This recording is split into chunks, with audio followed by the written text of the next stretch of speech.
ses mains pour que tous les animaux réunis autour du rocher des lions puissent souhaiter la bienvenue au futur roi de la savane.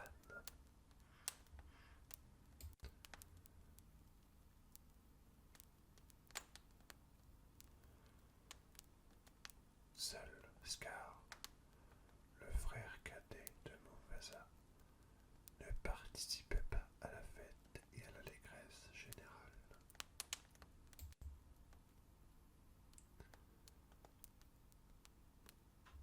Scar avait espéré devenir un jour le roi, mais la naissance de Simba anéantissait tous ses projets.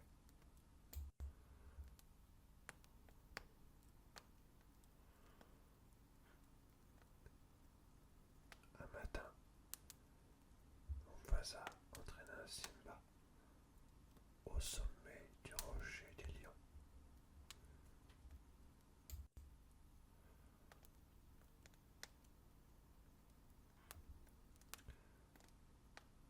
Quand je ne régnais plus, tout cela sera à toi. Cette terre baignée de soleil sera ton royaume. Que c'est grand! Et les endroits qui se cachent dans l'ombre, ils seront aussi à moi.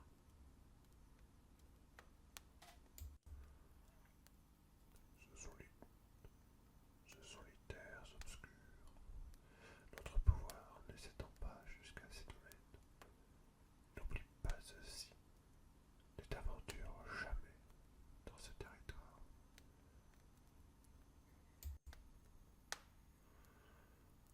Je croyais qu'un roi pouvait le faire tout ce qu'il voulait, dit Simba surpris.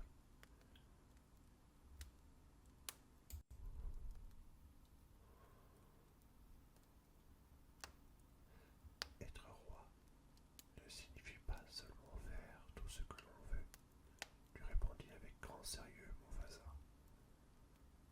Être roi, c'est une grande responsabilité.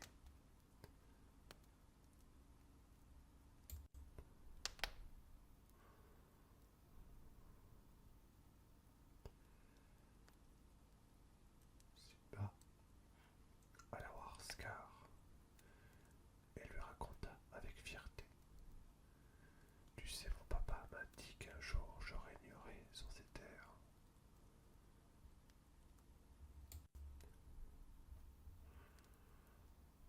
Ah, vraiment, dit Scar, entre ce temps.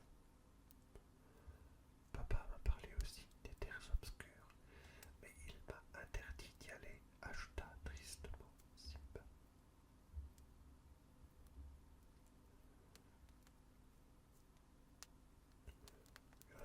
Bien sûr, ton papa a raison, répondit Scar, qui retrouva tout son entrain, tandis qu'il imaginait un plan secret. Le cimetière des éléphants n'est pas un endroit pour un lionceau. Pour s'y rendre, il faut être un lion courageux.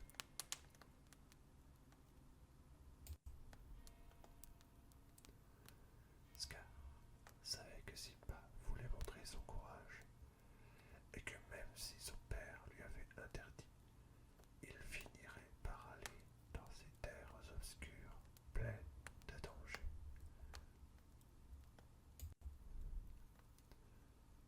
Scar ne se trompait pas. Ces paroles avaient suscité la curiosité de Simba, qui décida de se rendre sur ce territoire mystérieux, réputé si dangereux.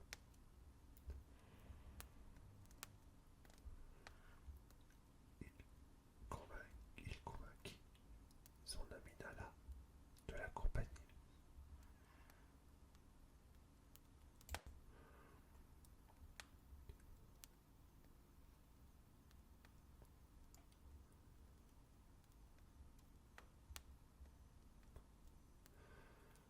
Nos jeunes intrépides ne tardèrent pas à s'élancer en direction des terres obscures. Ça fait peur, murmura Nala. C'est le cimetière des éléphants dont mon oncle m'a parlé. Viens, on va voir de plus près. Avec moi, tu n'as rien à craindre.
précéda l'apparition au milieu des ossements d'éléphants de 3 hyènes, Banzai, Shenzi et End.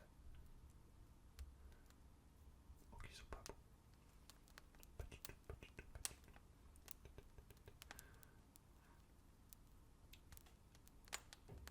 Les hyènes reconnurent Zazu, le majordome de Mufasa, et déduisit que le lionceau devait être l'héritier du trône, le petit Simba.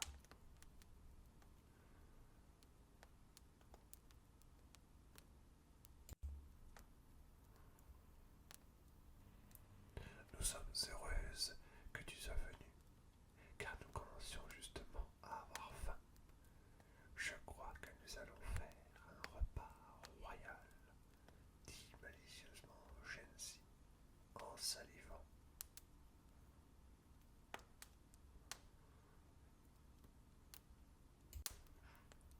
Je demande une patte de lion. Non, deux, ajouta Banzai en se léchant les babines. Affolés, les lionceaux se mirent à courir, poursuivis de près par les hyènes. C'est alors que retentit un énorme rugissement qui fit fuir les hyènes épouvantées. Mufasa apparut au milieu des rochers.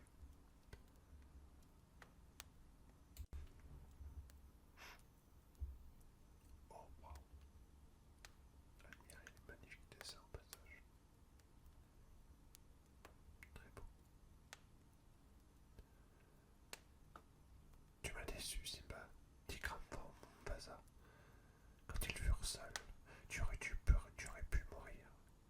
De plus, tu as mis Nala en danger. Tu n'as pas écouté ce que je t'avais dit. Je voulais montrer que j'étais aussi courageux que toi. Moi, je ne mets en danger la vie des autres sans raison, répondit Mufasa. Mais toi, tu n'as pas peur. Je veux être comme toi, cria Simba. Aujourd'hui, j'ai eu peur, reconnut Mufasa. Peur de te perdre.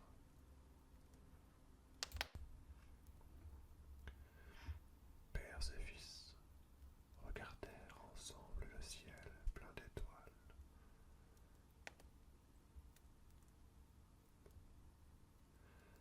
Papa, nous resterons toujours ensemble, n'est-ce pas?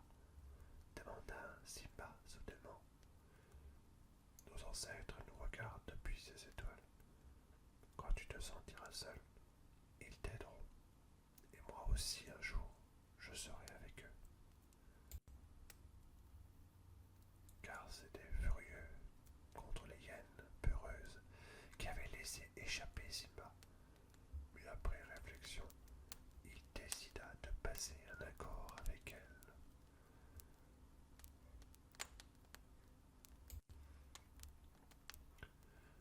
Il leur promit que si elles l'aidaient à devenir roi, elle pourrait pénétrer à leur guise sur la terre des lions, où elle ne manquerait jamais de nourriture.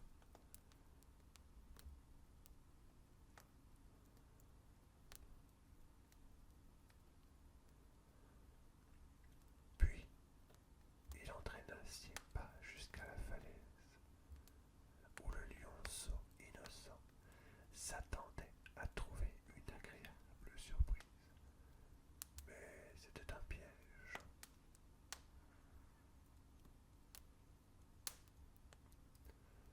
Sur un signe de Scar, les hyènes déclenchèrent la panique parmi un grand troupeau de gnous qui pensaient tranquillement. La terre tremblait sous le galop épouvanté des animaux qui se précipitaient vers la falaise, là où se trouvait Simba. Le jeune lion s'accrocha à la branche d'un arbre, mais elle menaçait de se casser.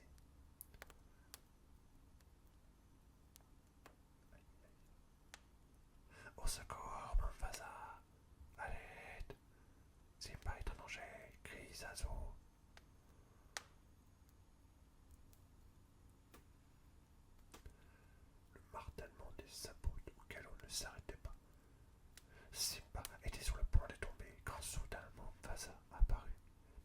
saisir par le cou avec ses dents.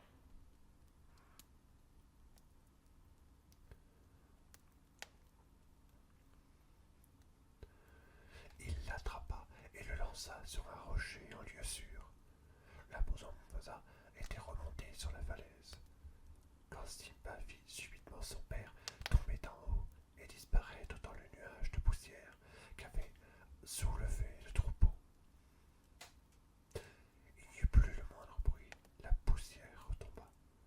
Alors Simba aperçut son père sans vie au fond du précipice.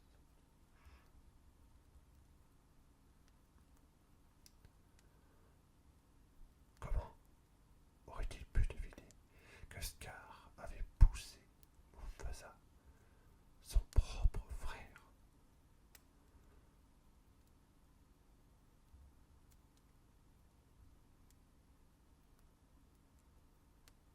Très beau dessin, mais tellement triste.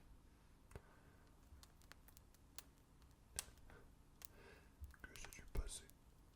Tout est de ta faute, dit Scar, faisant croire qu'il pleurait la mort de Mufasa.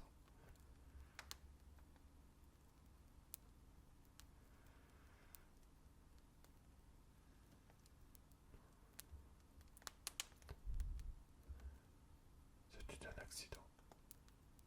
Papa voulait m'aider, tenta d'expliquer Simba en pleurant à chaudes larmes.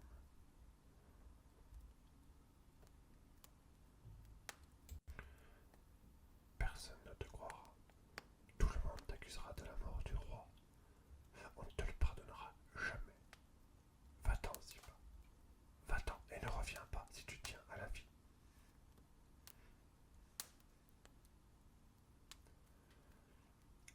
Scar regarda Simba s'enfuir, puis il ordonna au charognard de faire disparaître Simba.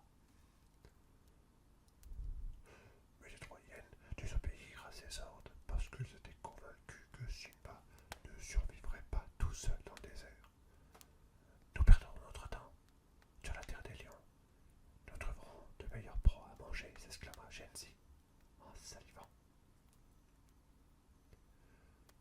Oh oui, pourquoi nous fatiguer? Il vaut mieux manger à notre faim tout de suite, ajouta Banzai, en se léchant les babines. Rayette.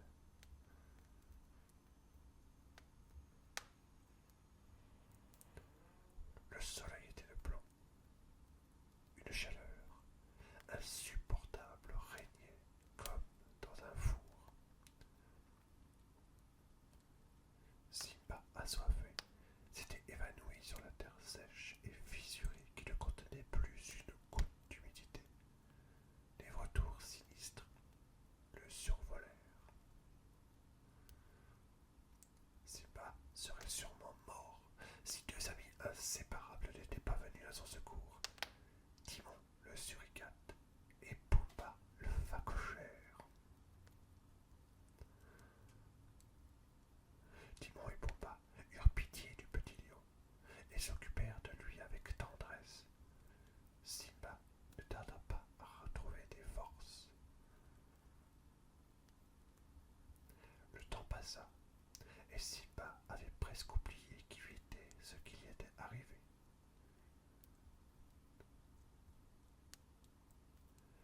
Il menait une vie joyeuse et insouciante, inspirée de la chanson de Timon. Hakuna Matata, mais quelle chose magnifique! Hakuna Matata, quel chant fantastique! Ces mots signifient que tu vivras ta vie sans aucun souci. Philosophie, Hakuna Matata. Mais quand il regardait les étoiles, ses souvenirs revenaient. Un jour, Pumba fut attaqué par une lionne.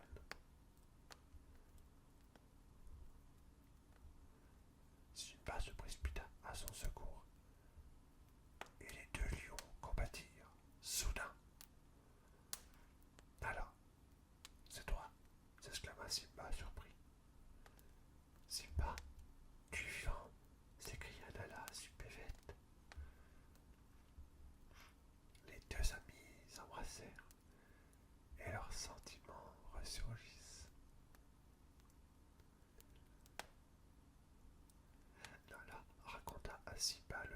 triste sort des lions dont la terre était maintenant gouvernée par Scar étaient des hyènes voraces.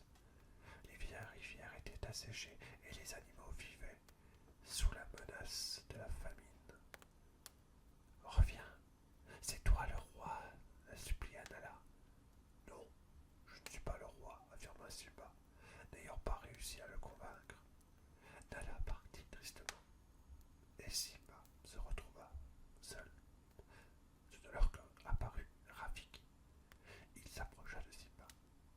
Qui es-tu lui demanda Simba, qui ne le reconnaissait pas.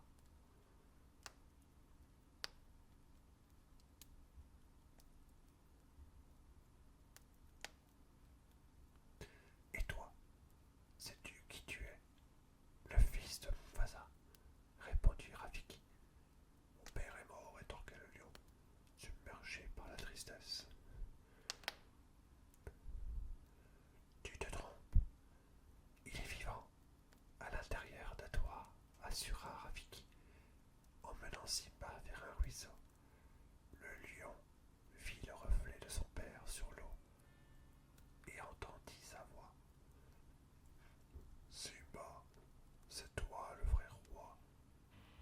Ne l'oublie pas. Je le sais, mais j'ai trop mal. C'est trop dur d'affronter le passé, murmura Simba. C'est pour cela que j'essaie d'oublier.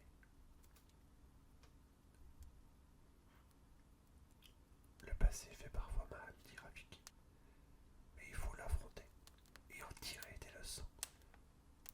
Tu as raison, c'est ce que je vais faire, décida Simba. Sans plus attendre, il s'élança vers la terre des lions, suivi de ses amis, Rafiki, Pumba et Timon. Simba parcourut ces terres désolées, observant l'état désastreux dans lequel son oncle les laissait.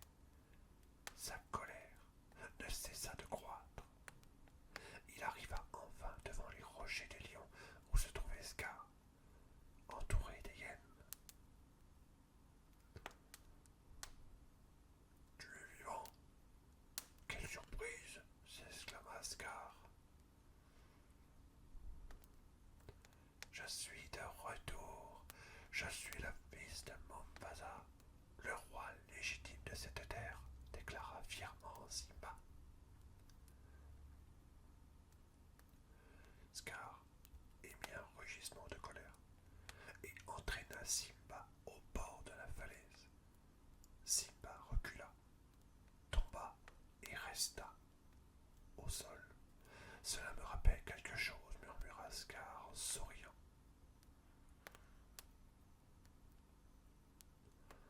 C'est l'heure de te réveiller, mon secret. Cela n'a plus d'importance puisque tu ne pourras le partager avec personne. Ce n'est pas toi le responsable de la mort de ton père, c'est moi qui l'ai laissé tomber du haut de la falaise. Le cœur rempli de colère, Simba sentit grandir en lui le courage de 10 lions. Il se ressaisit, s'agrippa à la roche et bondit sur Scar.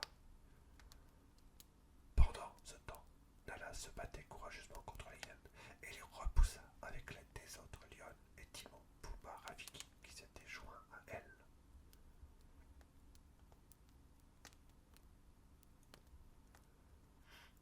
Après un long et rude combat, les hyènes finirent par se réfugier au milieu des rochers tremblants de peur. Voyant cela, Scar tenta de prendre la fuite.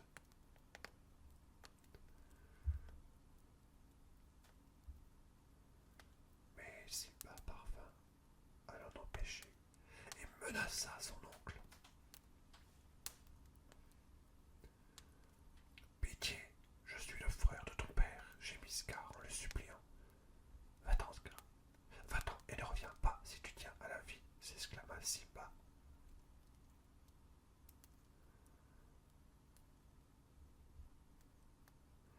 Tout en faisant mine de partir, Scar se jeta sur Simba, vif comme l'éclair. Simba s'échappa et poussa Scar